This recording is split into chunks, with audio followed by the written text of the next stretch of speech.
Malayali cricket ആരാധകരുടെ പ്രിയതാരം സഞ്ജു സാംസൺ വീണ്ടും വാർത്തകളിൽ നിറയുന്നു. വീണ്ടും എന്ന് പറയേണ്ട കാര്യമില്ല, എപ്പോഴും സഞ്ജു തന്നെയാണ് വാർത്തകളിൽ നിറയുന്നത്.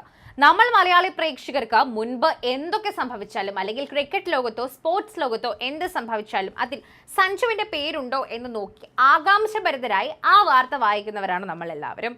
അങ്ങനെ വീണ്ടും വാർത്തയിൽ നിറയുമ്പോൾ ഇത്തവണ തന്റെ മികച്ച ബാറ്റിംഗ് പ്രകടനം കൊണ്ടല്ല, മറിച്ച് കേരളത്തിലെ ക്രിക്കറ്റിന്റെ ഭാവി നിർണ്ണയിക്കുന്ന സുപ്രധാന ആശയങ്ങൾ പങ്കുവച്ചുകൊണ്ടാണ് സഞ്ജു ശ്രദ്ധ നേടുന്നത്. കേരളത്തിൽ നിന്നും കൂടുതൽ യുവതാരങ്ങൾക്ക് ഇന്ത്യൻ ദേശീയ ടീമിലേക്ക് എത്തിച്ചേരാൻ എന്തു മാറ്റങ്ങളാണ് ഉണ്ടാകേണ്ടതെന്ന് തുറന്നു പറഞ്ഞിരിക്കുകയാണ് താരം. കേരളത്തിൽ നിന്നും കൂടുതൽ താരങ്ങൾ ഇന്ത്യൻ ടീമിൽ എത്തണമെങ്കിൽ എന്തെല്ലാം മാറ്റങ്ങൾ വരണമെന്ന് തുറന്നു പറഞ്ഞെത്തിയ സഞ്ജുവിന്റെ വാക്കുകൾ എല്ലാവരും കേൾക്കുന്നുണ്ട്.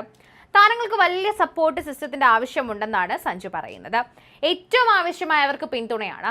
കേരളത്തിൽ നിന്നും ഇന്ത്യൻ ടീമിൽ എത്തുക എന്നത് എളുപ്പമുള്ള കാര്യമല്ലെന്നും, എന്നാൽ നിലവിൽ ഇന്ത്യയുടെ അണ്ടർ-19 ടീമിൽ കളിക്കുന്ന താരങ്ങളെ അടുത്ത സ്റ്റേജിലേക്ക് കൊണ്ടുവരാൻ കൃത്യമായ ഒരു സപ്പോർട്ട് സിസ്റ്റം ഉണ്ടാവണമെന്നും സഞ്ജു വ്യക്തമാക്കി. ഗോൾഡ് 101.3 FM തന്നെ സംസാരിക്കവെയായിരുന്നു മലയാളി താരം പറഞ്ഞത്. ഒന്നാമതായി വലിയ സപ്പോർട്ട് സിസ്റ്റത്തിന്റെ ആവശ്യമുണ്ട് നമുക്ക്. കേരളത്തിൽ നിന്നും ഇന്ത്യൻ ക്രിക്കറ്റർ ആവുക എന്നത് അത്ര എളുപ്പമുള്ളൊരു കാര്യമല്ല. കാരണം നമ്മൾ കുറച്ച് ഡെവലപ്പ് ആവുന്ന ഡെവലപ്പിംഗ് സ്റ്റേറ്റ് ആണ്. അപ്പോൾ അവിടെ നിന്നും വരുന്ന പ്ലെയേഴ്സിന് മാക്സിമം സപ്പോർട്ട് ഉണ്ടാവണം. കുറെ താരങ്ങൾ ഇന്ത്യ അണ്ടർ-19 ടീമിൽ കളിക്കുന്നുണ്ട്. അവരെ അടുത്ത സ്റ്റേജിലേക്ക് കൊണ്ടുവരാൻ ഇൻഫ്രാസ്ട്രക്ചറിന്റെ കാര്യങ്ങളിൽ തന്നെ കുറേയധികം ആളുകൾ സപ്പോർട്ട് ഉണ്ടെങ്കിൽ മാത്രമേ ഉറപ്പായും താരങ്ങൾ വരുമെന്നുള്ള കാര്യം എനിക്ക് വിശ്വാസമുണ്ടെന്ന് സഞ്ജു പറഞ്ഞു.